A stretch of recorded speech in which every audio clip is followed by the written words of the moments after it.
দাঁড়াও। রমজান ভাই, আপনি আবার আমার সামনে দাঁড়িয়েছেন। আপনি কি চান কোন তো?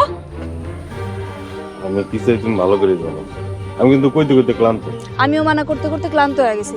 দয়া করে সামনে থেকে সরেন। একদিন তোমারে ঠিক উড়ালে যাবো, ওই দিন বুঝবা এই রমজান কি জিনিস। তুই, তোর বাপ, তোর 14 গোষ্ঠীর ক্ষমতা আছে আমার উঠায় নেওয়ার। তোর 14 গোষ্ঠী ছিল আমার বাড়ির চাকর। এটা কি বুঝা গেছিস? কেমন অতীত ভুলা যাস? আরে অতীত দিয়ে পানি খেলে চলবো? আমার বাপ এখন এই এলাকার চেয়ারম্যান। তুই আমার চাকর কইছস না? মাপ না চাইলে এখান থেকে যাইতে পারবে না। মাপ চাইয়া তারপরে এখান থেকে যাইতে হবে। দেখি তোর কোন বাপে তোর ছুটাইতে হয়। আমার দুই ভাই আলাল দুলাল জানলে তোর জিন্দা পুইতা ফেলাইব। ফোন দে, তোর ভাই করে ফোন দে। তোর দুই ভাই যদি আমার একটা চুল ছিঁড়তে পারে তাহলে এই যে চুরি পইরা বাজারে ঘুর।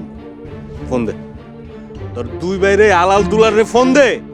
দাঁড়া শয়তান, আজ তোর হাতে চুরি পড়াই ছাড়বো।